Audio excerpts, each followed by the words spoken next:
Hello and welcome to Resource Review. Today we'll be evaluating 3 resources for primary citizenship. They are a range of large cloth dolls. Hello Mika, my name's Mr. Bill and I really like going to the park. A mobile education centre. We are going to think about something that you've all brought with you, and those are our feelings. And a primary school council toolkit. To find out what our panel of experts think, keep watching Resource Review.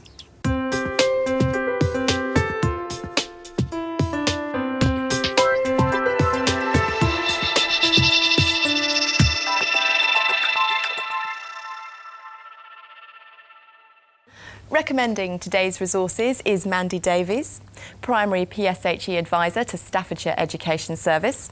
And joining Mandy, we have Adrienne Jones, a freelance educational consultant, and Colin Hinson, an educational writer. Well, thank you all very much for coming. Mandy, your first choice of resource are these 3 dolls joining us today. Tell us more about them as a resource. Okay. These are 3 of the 13 persona dolls, different persona dolls that there are, and I particularly like them because they provide a non-threatening way for young children to explore their feelings and different situations. Why did you choose them? I mean, what do you like about them? Well, I really do like the way that children will relate to these dolls. They're not that much smaller than the children, particularly the younger ones. Okay, great. Well, before we talk about this resource any further, let's have a look at it in action. Our dolls paid a visit to Victoria Community School in Staffordshire, where teacher Claire DeVille introduced them to her Year 2 class. Today we're going to be learning a bit about life in South Africa. We were using a persona doll as a sort of a means to introduce work on citizenship. There's a range of dolls and they're based on different cultural characteristics. In this context, it was just as a prompt to introduce more ideas about Africa. Right then, so Mika's going to come round and you're going to tell her your name in a big voice and you're going to tell her something that you like. And then Mika is going to tell you about her life in Africa. Right then. Hello Mika, my name's Mr. Bill and I really like going to the park. We used the doll today as an introduction to the main teaching activity, which was to learn about Africa through the use of artefacts and the use of food. Sharib, you're not touching. Would you like to go and feel something that's under there? What have you got? You think it might be a brush? We didn't basically use it as the main focus of the activity because we felt that the artefacts and the food were more what we wanted the children to get across.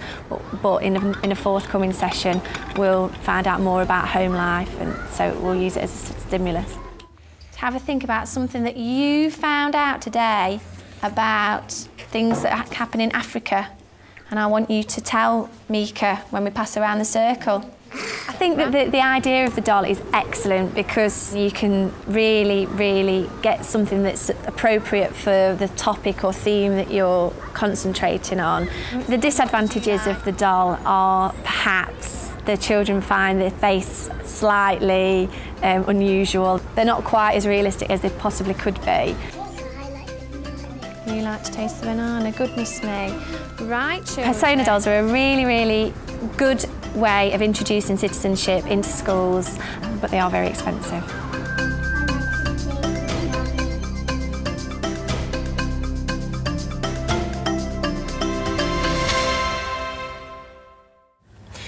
Well, Mandy, the dolls did seem popular with the pupils. There's a wide range of dolls available, sort of representing all parts of the globe. How important is it that primary pupils get this sense of being a global citizen?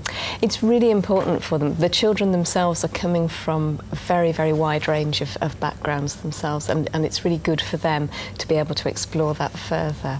Okay. Thank you. Well, Adrienne, what did you think of our little friends? Well, my friend here wants to tell a story about how whenever it's time to clear up after we've been doing messy activities, he always goes to a corner and doesn't join in. And the relevance there to global citizenship. And the relevance there to global citizenship is actually more in the realm of PSHE, where a doll would tell its own story and it would be used for children to consider what it's like to be bullied or to make decisions about things, how you talk about your feelings. So it can be used, or they can be used for personal reasons, to actually get children talking. Colin, what do you think? Well, I've been looking forward to doing this ever since I saw him, because there's a lovely character here. I think that these dolls are great because one of the things that young children particularly have difficulty is when talking about their thoughts and feelings and emotions is doing it without any props or something to look at and to sort of relate to. And so something like these dolls, which are very sort of familiar because, you know, they're children, really helps children to express feelings and emotions. And then from a PHSE point of view, I think that's fantastic. Okay, well, thank you all very much. Now let's move on to Mandy's second choice of resource. And this is something very different. It's a visit from a mobile education centre. Mandy, can you explain this resource to us? The Life Education Centre is a mobile classroom which actually visits the children in their own schools, and it covers a range of topics, so from reception, nursery reception, right through to the end of Key Stage 2. It looks at feelings, healthy eating, and then links into the citizenship agenda as well. Is this something that you would bring into school for half a day or for one lesson, or how would it work? Depending on the size of the school, the caravan may visit for half a day, 1 day usually, or maybe up to a week. Okay. Thank you very much.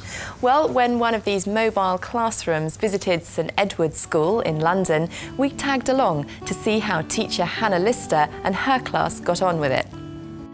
Today, my class went to see the Life Education bus. They were so excited beforehand, and all really excited, and then as soon as they got in, they just all became very quiet, because it's quite a small space and it's quite dark. Okay, well done for coming in so nicely, and welcome to the Life Bus. My name's Sarah. Good morning. Life Education Centres is a charity that's set up to help children make healthy choices. We are going to think about something that you've all brought with you, and those are our feelings. Okay, now you are feeling really excited. Different areas in the country will have a mobile classroom, maybe 2, maybe even 3, and they'll visit a school on an annual basis, and the children will come in and do different programmes. They'd like to come up and find Tam's lungs. We have different resources that we use in the classroom. We've got Tam, which is our model that lights up. Give that a poke. We have stars that come out with the younger children to emphasise the importance of sleep for when they're growing. So can you reach a hand up to the stars? We use the television DVD a lot to show dramas, and we watch them unfold bit by bit and discuss them as they go along. And we also have Harold, our hand puppet, who's the national mascot of the charity, and he comes out to introduce difficult subjects to younger children. Harold says that just before he came out to say hello, he was about to take some of Jocko's cough medicine. Do you think it's a good idea for Harold to take some of Jocko's cough medicine? So really it's to do with feelings and looking after our own personal needs and emotional intelligence. 1, 2, 3. The main message be, if you've got a problem, tell a grown-up that you trust about it and they can help you sort it out. Do you think there's anything that Harold could drink that would make you... I think the mobile classroom is really well designed. The only thing is it's just quite small. I think that just by being in a different environment, it just makes it so memorable. So when they do come up with a situation in the playground that they are uncomfortable with, they hopefully will then think back to that role play and be able to use that. So it's brilliant.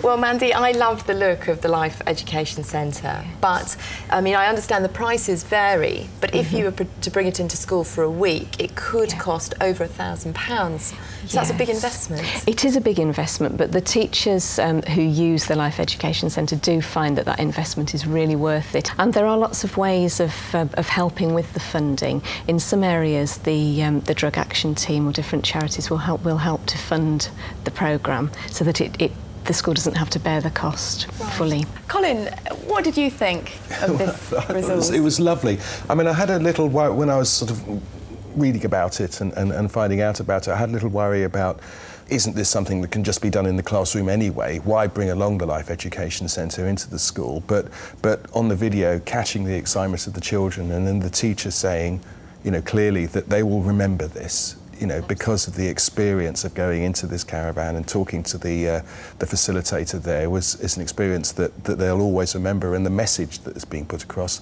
will stick as well. Adrienne, what did you think? I think the good thing about it is the fact that it travels geographically around the country and meets lots of children and adapts the content of the sessions that are given about how to be healthy. And it gives a consistency of approach, which, you know, schools are trying to do. There's a lot on teachers' timetables where they have to teach about drugs education and health education, and the whole PSHE and citizenship thing, which this scheme actually does. Yes, are teachers given ideas on how to follow up a visit? Yes, absolutely. I mean, the booklets that accompany each visit are very, very thorough, and it covers a range of topics, so from reception, nursery reception, right through to the end of Key Stage 2. Well, thank you.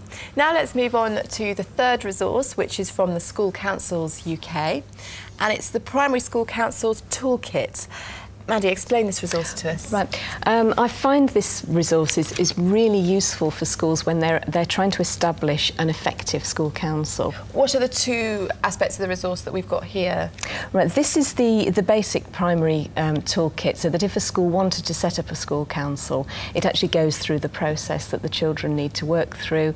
It talks through and takes people through the staff training, and gives the language that's needed, and really gives a very clear framework for setting up an effective council. Okay, and this one focuses on Key Stage 1? Yes, this is a new resource that actually looks at participation, making sure that every child has an active part to play in school council. Okay.